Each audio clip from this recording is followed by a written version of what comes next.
Hello, everyone. Welcome to the Bounty episode of the Day Zero podcast for this week.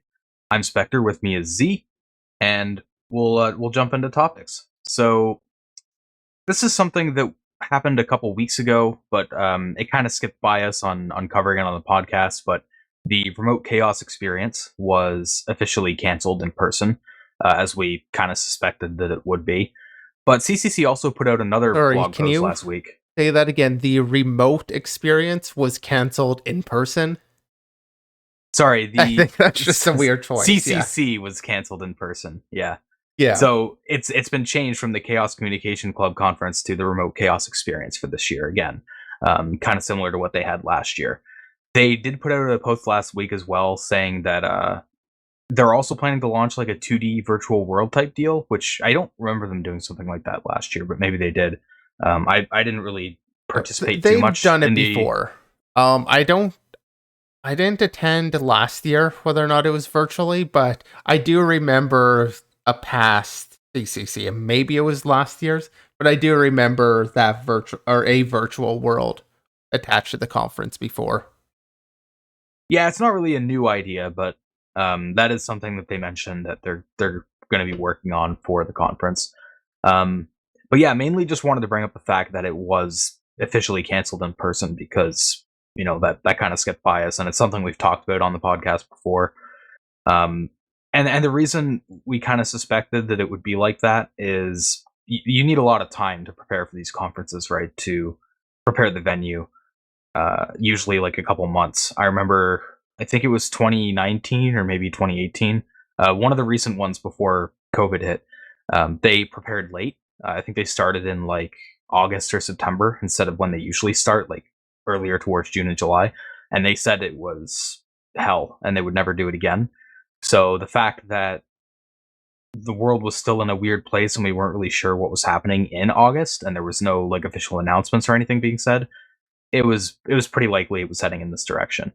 That said, you know, um, the remote chaos experience last year was pretty cool, and CCC has always been really good with allowing like virtual talks and having the talk streamed online. So they've already had that infrastructure in place. So it will kind of suck not being able to go in person. Being able to go in person, the 1 year I was able to go was a really cool experience. To be able to meet up with people and check some things out, but hopefully next year we'll be able to do that again. But the main thing I've always enjoyed from CCC is the talks, and those aren't really going to suffer at all here. So I'm still excited for it, but unfortunately, it's not going to be in person.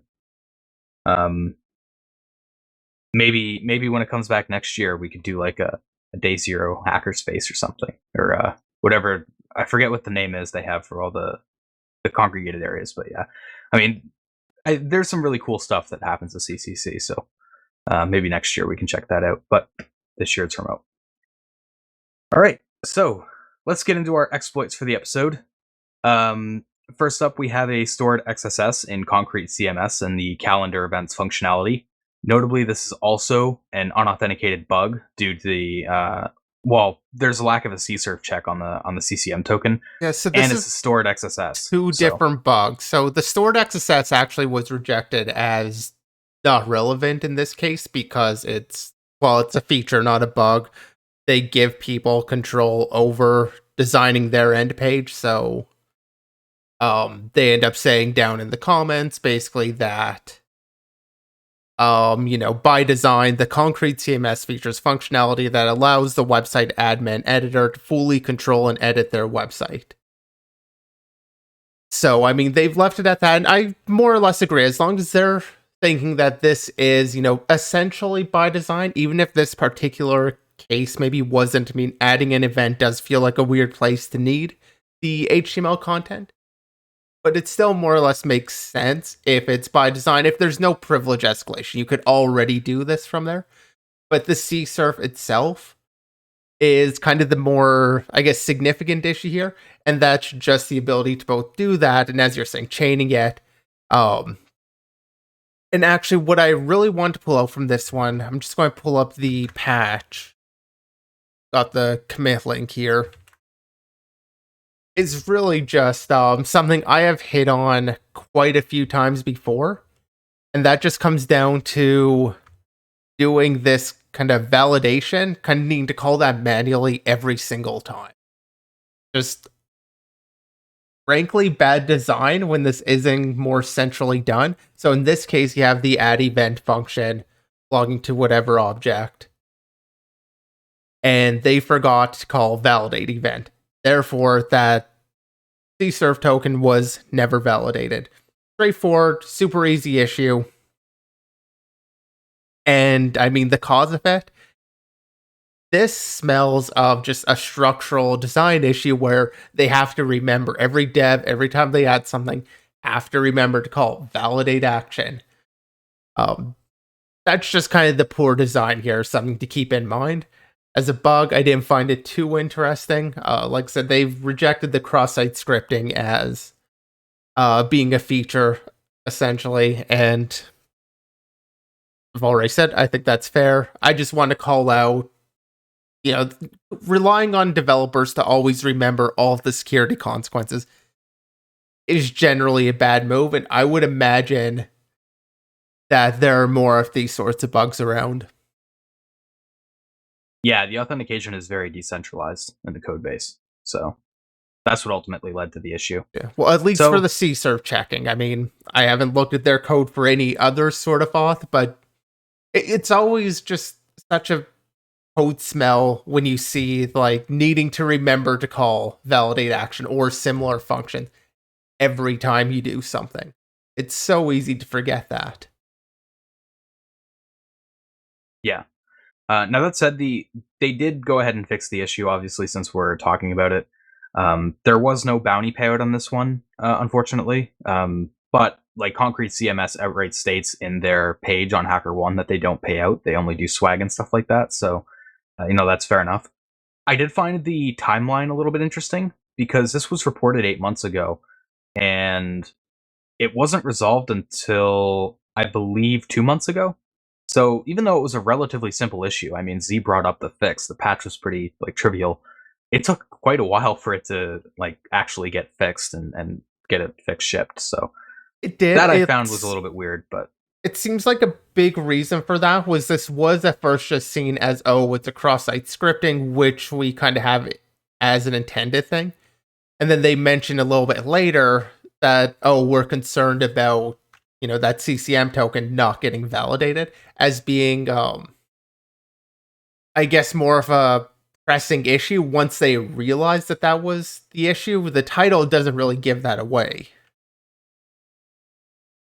The title, I guess it does have, via CSRF, but the title kind of has more of the focus on just cross-site scripting.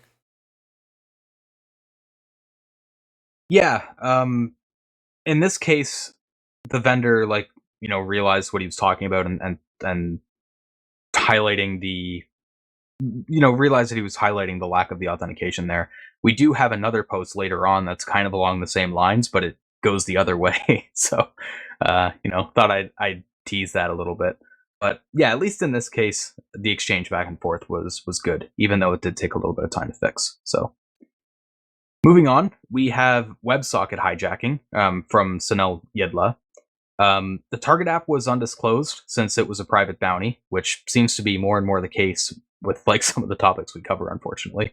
But the post talks about how he managed to use WebSocket hijacking to steal session IDs.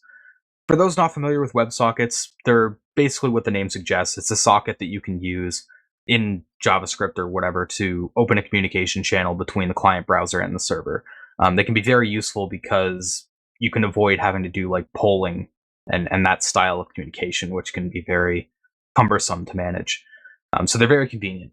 The problem with WebSockets is, though, they're not limited by same origin policy, and that seems to be something that developers don't really think about or aren't aware of, and that's where the issue in this post comes from. Yeah, and again, this is kind of a traditional sort of attack with the WebSockets. All they found was this WebSocket, you can connect out to it from any origin. It doesn't. The expectation is that developers need to do the origin checking, look at that origin header or refer or whatever. They need to do that themselves, and then they should Even though same site is in play, something like even though same origin isn't in play, something like same site as the attribute on cookies would still protect things from this. Part of what's happening here is you try and open up. Usually, it'll start off with an HTTP request that gets upgraded to the WebSocket protocol. So that'll be sent over with all the cookies, then you can perform like the usual authentication, figure out their session, whatever, on the WebSocket from that. So with something like same site, if you set the cookies to be same site strict or just anything to prevent from being set, then yes, you'll kind of be protected from this sort of attack. But in this case, obviously, they're not. I did just want to call out that same site would be a bit of a protective mechanism here. But usually it's just expected developers should be doing the origin check in general. So in this case, you could open up from another website, and when responding to events, what they found was the application would basically publish them to that user, to all of their connections. So if I have my legitimate connection on one, browsing their website or whatever and perform an action, it'll send that action out, and the reply will go to that connection, of course, but it'll also go to any other active connection that I have. So that includes a malicious website creating that connection, so they can see the response to all of your actions. And that's kind of where this vulnerability comes in. For one particular action, being the password change, it will send back, among other pieces of information, it'll send back the session ID, which then allows for more traditional session hijacking. It does rely on the user changing their password while connected, while the attacker has their WebSocket open also, which is definitely a bit of an ask. This is going to be more of a social engineering thing. It's there. I mean, I can imagine, there might be some other ways of chaining this, or at least on other applications, it's always worth looking at what information is getting exposed. But yeah, needing that particular action, I don't, routinely go and log in and change my password. I mean, I change my passwords, of course, but most of the time, that's not an action I'm going to be performing. Wow. You're a security person and don't even change your passwords. Just kidding. But yeah, I mean, even though it wouldn't be super easy to take advantage of, this is still an issue for sure. And it's kind of an interesting one just because it's, kind of like what I was saying when I introduced the topic. It's in this area that isn't really thought about in a security context as much with WebSockets. So, yeah. So Yeah, and I definitely fair mean, to if call out you here. perform like authentication over WebSockets is still a little bit of a weird area. Like, there's a lot of weird little ad hoc authentication mechanisms, especially because there are a number of frameworks, at least that I've played with, where you'll establish the WebSocket, but it won't give you access or appropriate access to the underlying request. So I talked about getting those cookies. So instead, they'll expect like the WebSocket to send certain pieces of information, and like the whole authentication mechanism will just be this ad hoc, custom designed thing right for that application. Usually some sane ideas there, but definitely a lot of room for issues when they're not just pulling it out from, the usual method of reading the cookies. Really just some of the growing pains that comes with how new of a technology it is, to be honest. That's the best way of summarizing why it seems to be somewhat common. So, all right. Up next, we have a post from Shivam Rai about multiple IDORs they found in an unnamed application again that allowed account takeover, and that was due to the fact that the IDORs were related to the user profile section, where you could change your password without entering the current password, and it didn't use any CSRF tokens or anything either. So because it was taking a user provided user ID and it wasn't doing any verification, you could just change a victim password so long as you knew the user ID of your target. So that on its own is a fairly serious issue, but without being able to leak user IDs, it'd be kind of hard to use in a targeted context, right? You'd kind of have to do this mass sweep of accounts to change all the passwords, which would be very destructive and noticed very quickly. But another Well, not endpoint, even that actually. It seemed like the user IDs were like GUIDs, so they were large numbers. They just weren't some that you could easily brute force. they weren't like Um, incremental or something. Yeah. yeah, so it wasn't incremental, and like I don't think it would be feasible to try and get every ID. You'd have to have either a leak or yeah, basically you would need some sort of leak. I don't think brute forcing would be feasible. Now, luckily for the researcher here, they did find a leak vector to be able to leak user IDs, and that was through the checkout API user endpoint, um, and that also included that also included the email in there, so you could kind of match the user IDs to emails. So finally, there Did was they not need to also provide the email? um, Or did let I me have that double check. wrong? Uh, Yeah, because he ah, mentions yeah, here, sorry. I Okay, just, so it was taking two parameters. Okay, yeah, my yeah. bad. So yeah, I slightly misread that. Okay, so yeah, you would provide the email of the target, and then if they had an account, you would be able to get their user ID. Um, and finally, there was also this CRES ID token assigned to accounts passed in the request, and those were static tokens. So if you could intercept those requests and pull that token, you could switch that in for yourself and leak any personal information using that. And that included some pretty sensitive information like credit card information, billing transactions, addresses, etc.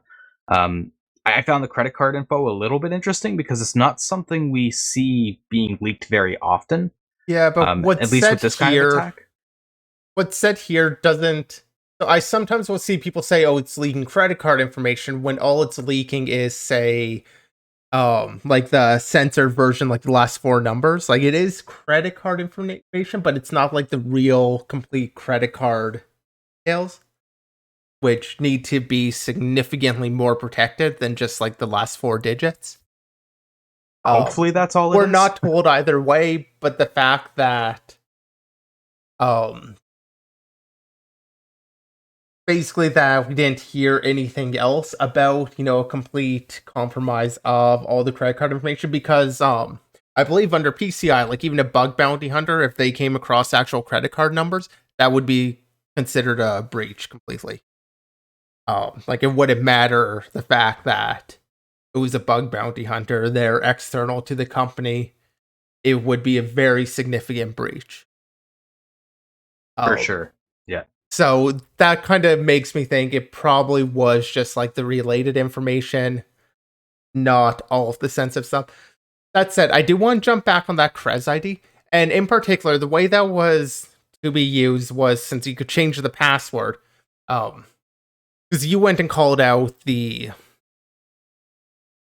intercepting the request, but just if you once you took over the account, so you change the password, log in, pull that ID out, be it intercepting a request or just pulling it out of source, you could reuse that or you could reuse that ID, that token, after you've been logged out, they've recovered their account. That token apparently would remain. Yeah, they found that token was never reset or anything, which Yeah, was that's also a kind little of bit the key strange. thing there. Yeah, that's good to call out. Answering root email, what would happen if it was considered a breach? So if it was um like PCI payment card information and they leaked that information out to a third party, I'm pretty sure they would at a minimum be risking losing any sort of PCI compliance until they had the time to have a complete audit done. Um I imagine you're going to be dealing with some fines. I don't think that comes out of PCI directly, though. But because that is just personal information, most countries are going to have something about that. As far as I'm aware, but The basically, I just obvious would have one, expected to hear more, not the have it obvious closed. Sorry, go ahead. Yeah, sorry, I was kind of cutting you off there too. The obvious, like, big thing you would have to respect if you were a company and you got breached like that is the European Commission, the EU. They have a pretty strict policy on data breaches where you have to um, make people aware within 72 hours. So Although, there were some recent breaches where it didn't seem that happened. I'm not going to name names, but it doesn't always seem to be followed to the letter. But generally speaking, organizations like the EU do have like pretty tight restrictions on that. So, yeah, like he's saying, I think we would have heard about it by now if it was as bad as what could be inferred from what's being written here. So, Yeah, I mean, there's definitely a chance we wouldn't have. Maybe it was just some really small thing, but whatever. That said, also their response to the issue on October 8th, or the bug was reported on October 8th, and the response was, "We appreciate your work on this submission. However, this type of issue is specifically listed as out of scope. Please carefully reread the brief, authenticated testing, and sign-offs." Um, so one, just the fact they don't seem to care about the vulnerability, and two, they don't even allow authenticated testing, apparently. That just seems like a really poor choice in terms of designing their bug bounty. Like, yeah, go ahead, test, do your thing, but don't log in and don't sign up. you can I test our kind search box, and that's it. I kind of understand it, but I mean, like, I get where somebody might be coming from, thinking, okay, let's not allow them to do this sort of testing. I feel like, though, if you're limiting it that much to like no authenticated testing, and to be fair, I can't read the brief, private program, so we don't have access to the actual brief, but just the fact they quoted this as it's out of scope and used the phrase authenticated testing and signups makes me think that that is the line that indicates like that's what's out of scope. So there's a chance that this is actually better on their behalf, and we just don't have the information. But given what I'm seeing, that feels like they just shouldn't have a bounty in the first place. Like, they're, as a program, they're just not ready for an actual bug bounty program, or to have one yet. Ideally, they would have a test server set up that has the same kind of, the same software running on it that bounty testers and whatnot can test on. That way, they can keep prod safe from anybody that's doing any looking around, looking for issues, while also running a bounty program and allowing things to actually get tested. But it seems in this case they're just running a prod server and they just don't want bounty researchers messing with prod, which, like you said, is a little bit understandable, but at that point, why run a bug bounty? It seems to me you would either not run a bug bounty here or you would run one with a test server. That's kind of the two choices that I would go with. And yeah, it Yeah, just seems like, like a weird situation in this case. it just seems to indicate to me that they're a program that isn't ready to. So, like, I see bug bounties. I know a lot of people are saying, like, oh, everybody should have a bug bounty and all of that. I don't quite take that stance. I think every company should have a vulnerability disclosure program, not necessarily offering bounties. I think bounties kind of come in at a later stage of the kind of maturity process. The security team matures, security in general matures, and towards the later end of that, then you introduce a bug bounty. You're saying, like, okay, we're confident in our code. We get regular pen tests done against that, hired out, and like they're not coming up with many things that we are too worried about. Therefore, now you let the public go at it and start paying out and offering money on it. It feels like they're kind of hedging their bet, offering a bounty without giving much of a bounty. And yeah, rude email mentions almost sounds like a trap. Get free bug bounties, give no payout. Yeah, I mean, this also does. I wasn't thinking about that, but it does seem like it could be that sort of either a trap, like you're saying, for free bounties, but also, just on the legal side, like, maybe somewhat litigious, but I don't know how much you really get out of most bug bounty hunters anyhow. 777 Master 7 mentions, I've seen non-authenticated testing a couple of times recently, especially on newer programs. Always confuses me if anyone can log in without any requirements for personal information. Yeah, I mean, I've seen it. I kind of understand where it comes from, and I don't really agree with it, but I've seen it. I mean, I could understand where places come from on it. if it is their first foray into the bug bounty and this is a private program, okay, maybe it's better than doing nothing. It's still encouraging some people to look, but they know their code isn't good or whatever. There are ways you could spin it. I don't like it, but companies definitely need to have the ability to choose to do things like that too. So it is what it is. It does lead to an interesting question here, though, which I hadn't really thought about before, but the question in chat from Rudimal mentioning it could be a trap for free bug bounties. The post doesn't indicate that this bug has been fixed. So when I read this post before, I left with the impression that this bug is still present. Obviously, we don't know exactly where because, the researcher chose to keep that secret, which, to credit to the researcher, like, that's cool that they still respected the privacy there, even though they got kind of screwed over, it would seem. But yeah, like, I kind of left this thinking, okay, the bug was not fixed because they didn't take it, but it could be like, I wonder if it was fixed and they just didn't pay out on the bounty. Um, and if that was the case, I wonder which one would be worse because both of them are bad.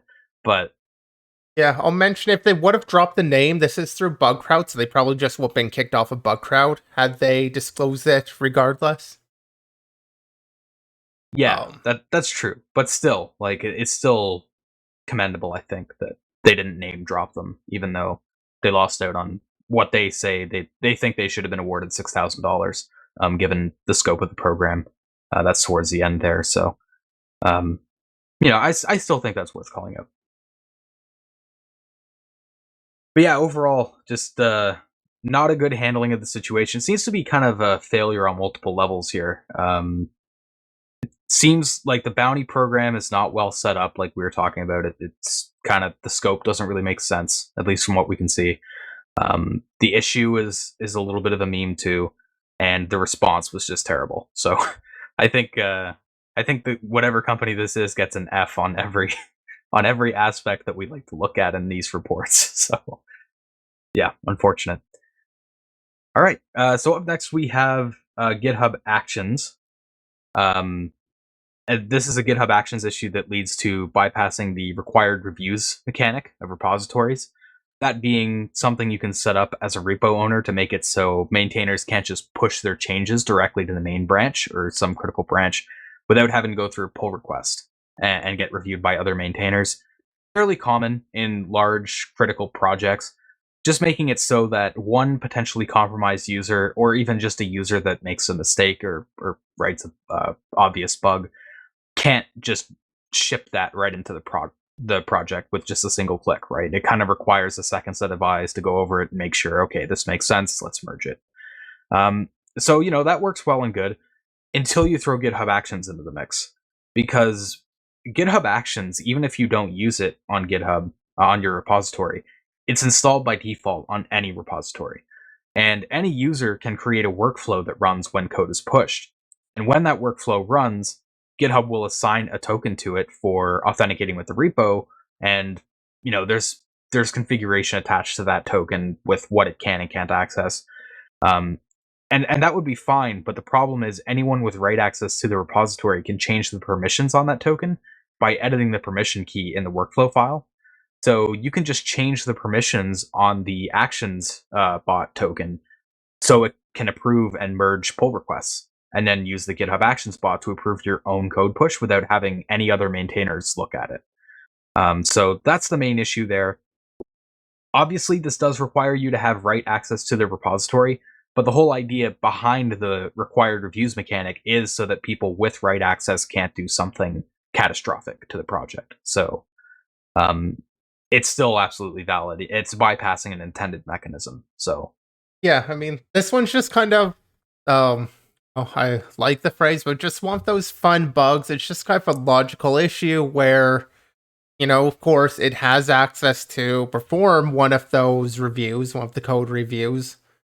And that isn't really a mistake. Like, you could think of it like, for example, maybe you'd run this like a action that ran a bunch of code QL things, and as long as no results came up, it would kind of give the okay on that code review.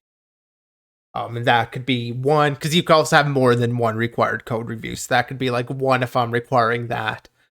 Um, so it's an expected thing, but it's just worth being aware of. And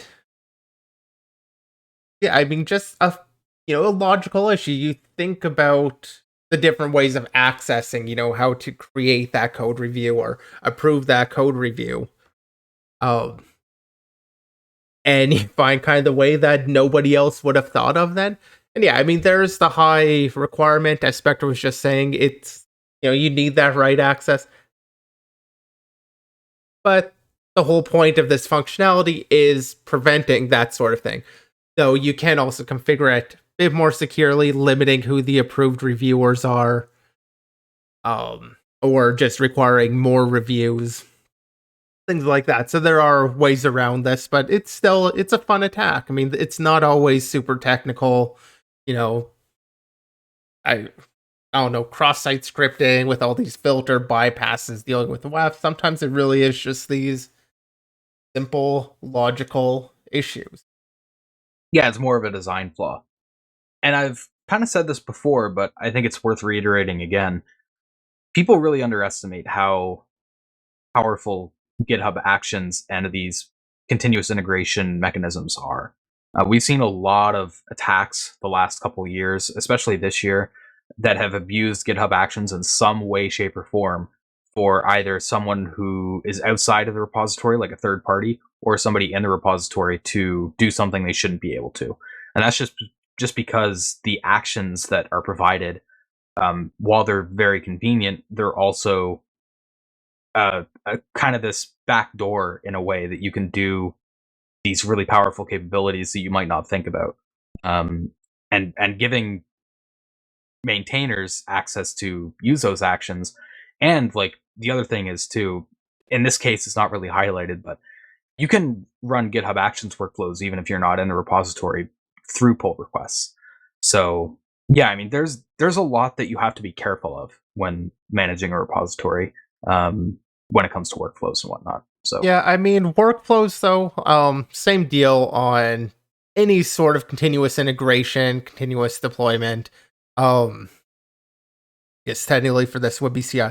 Running on the pull request, like it all comes down to how it's configured, regardless of whether or not it's GitHub Actions. GitHub Actions being built in, and just anybody kind of being able to enable it a bit or create their own action, presume they could write, does increase the risk a little bit more than needing to configure some third party like a Jenkins build or something. it's just very easy to do CI in an insecure way. So that's Yeah. why more and more people are looking at it, and that's why, like, even at DEF CON this year, there was a talk specifically on that and how CI can be used to attack um, projects that are using it. So yeah, CI is very cool, but it has to be managed properly. So finally, for our last topic, we have a post from Echadonut on a Sony SQL injection, uh, which they were able to escalate to a full RCE. The report is a little bit redacted. We don't know exactly what subdomains or subsystems were involved, but he starts out by listing all the subdomains he could find with amass, and found one with a login page that was vulnerable to SQL injection through the username. Further, because debug settings were toggled, they were able to get a full listing of the of the error, which isn't super common. And after messing around with the payload, they used time-based SQL injection to check if they could chain queries, and it turns out that was actually possible. So the reason this could be turned into an RCE is because MS SQL was being used here, which exposes powerful capabilities like the ability to use exec commands, which they then were able to use to enable the XP command shell and the configuration. Then they pinged their burp server to confirm that it worked in a chained command. They were also able to exfil the command output through a PowerShell variable and then send that to themselves via curl instead of doing something more noisy like storing the output in the database itself, which is what some others have done and a reference blog post did. So, yeah, I mean, we don't really have too much information on what project this was in or the code specifics No, because but I it's mean, redacted, but you don't the need cool it part is the really. escalation of the SQL injection to the RCE, I think. So, So I didn't find that too, because that's just old school. Like, you don't see this super often anymore, where you're able to reach command shell, and have that level of access. Like, it's not that common to see this anymore. Like, this whole post really took me back because one of the details like you didn't actually mention here is that he mentioned that the user agent header was getting passed to the database, and he added the single quote dash dash onto that to basically turn it into the comment, which sounds like there was also injection through the user agent. And that just takes me way back when I was a teen. I used to just set my user agent to a single quote and go browse the net and see what errors would pop up, which I don't recommend these days. You know, legal reasons, I can't recommend you do that, but it was a very common issue to see, places logging the user agent and just blindly tossing it into queries. Out of this post on a whole, seeing the command shell thing just took me back on that because it's just such a stupid issue to see these days, to be running with that level of privilege and all that. But fun. I Back in mean, I my like day, seeing it. Boomer Z here. But yeah, I mean, that's why I thought it was cool, because while it might be an older attack, like you said, it's not something that, like, I don't think we've covered something on the podcast in recent memory that's gone directly to RCE like this through like an exec command. So yeah, Nope. that was kind of cool to see. It's something that I haven't seen in a long time. Yeah, I mean, that it's was a good definitely. catch. Go ahead. Yeah, that was a good catch with the user agent header. I kind of seen that and skipped past it. Like, I didn't put too much thought into it, but um, when you highlighted that there could be like another potential injection there, like, and you explained it, and I went back and looked, like, yeah, that's actually Yeah, that's a good catch. I'm not sure if that is the case. So what he might also be doing here, is kind of finishing off. I would quote, say, broke out earlier in the query during the user, and then just wants to kind of close off the rest of the query by injecting that there. So it could just be um, it could be related to the earlier injection. The actual issue is the user, which is where they call it out as being. I just noticed that, and it reminded me of some of my past experiences. So that's all I'll give with that one. Yeah. So Sony did try fixing this issue. Mainly the issue they wanted to fix there was the ability to enable XP command shell by running the payload against a filter um, that would check for it in an exec command. So I'm not sure why, because they mentioned this in the bypassing the fix section. Ideally, here you would fix the SQL injection, but it seems the fix that the author focused on there was the ability to even escalate to an RCE from the SQL injection. So yeah, they tried to block the ability to enable XP command shell, um, but the problem it was easily bypassed by just setting the XP command shell in a variable and then using the variable for the exec. So kind of doing it in two steps instead of one to get around that filter checking. Um, the timeline indicates there was yet another fix that was bypassed, but we don't really have any details on that, unfortunately. But yeah, eventually it did like finally get patched after the third time's a charm, which again is kind of a theme we've been seeing with the last couple episodes is like somewhat trivial or seemingly trivial issues taking multiple passes to actually get the fix right. But yeah, last thing I'll highlight here is the meme lives on. This somewhat high impact exploit was rewarded with a T-shirt, so Sony is still going ham on their giving T-shirts for bug bounties.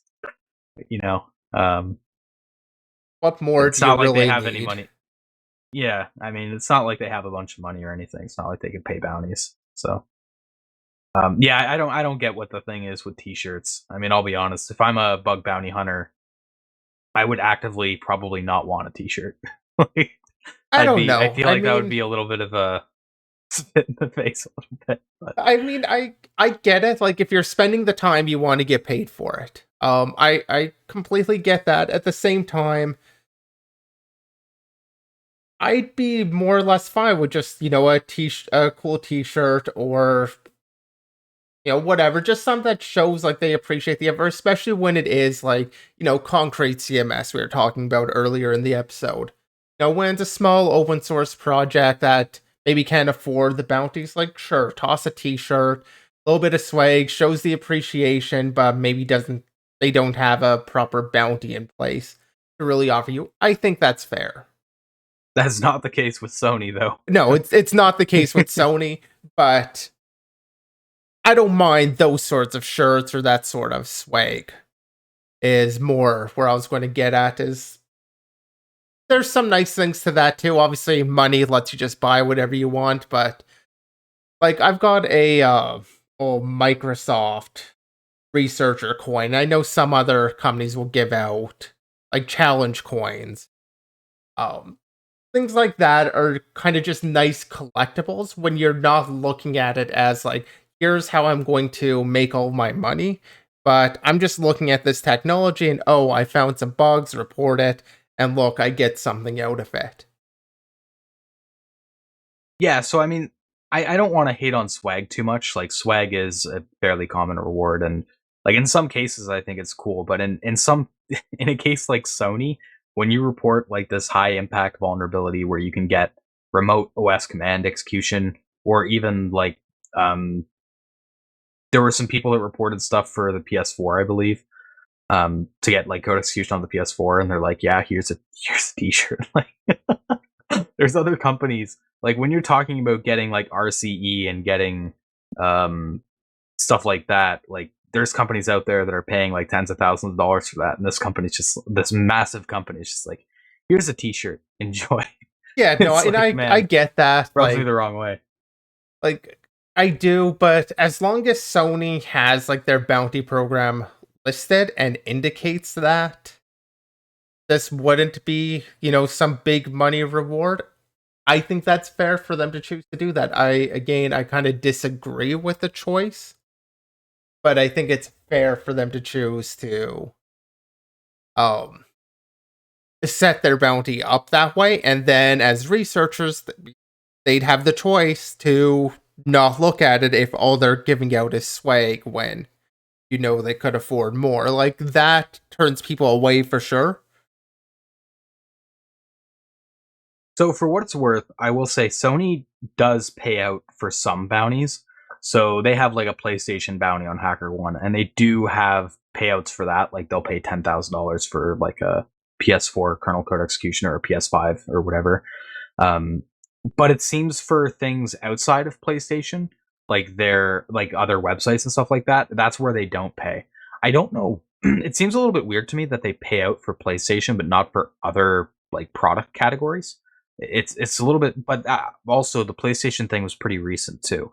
I I mean, that only mean, started like last year or something. So maybe they're gonna move some other products towards more of like a payment based bounty. But yeah, I did want to call that out because it sounded like we were just saying Sony never pays out, and they do for some bounties. It's just in this case they didn't. yeah, I mean, Sony's a big company.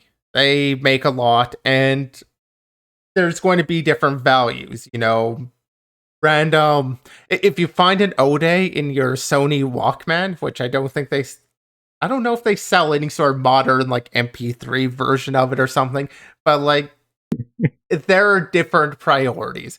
I'm sure they have a ton of websites also and a ton of servers out there. So like, this very well might have been in some really random endpoint too that wasn't a huge priority. Out of all the Sony products you could have chose, you went with a Walkman. Well, I wanted something that was definitely going to be out of date and didn't actually matter. So I'm assuming they don't have a modern one, but I don't actually know. Just letting your boomer peek through a little bit again. That's all. That's funny though.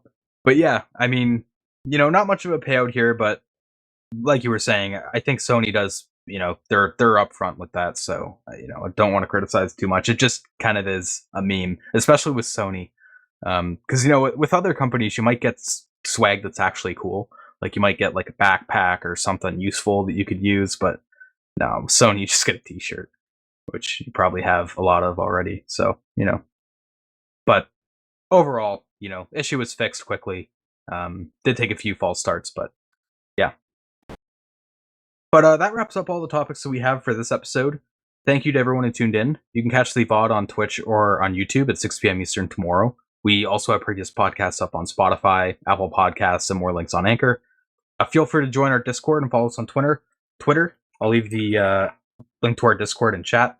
And links for those who are watching later on are down below in the video description. Everything said, we'll be back tomorrow on Tuesday for the binary episode at 7 p.m. Eastern, 4 p.m. Pacific, and we'll see you all there.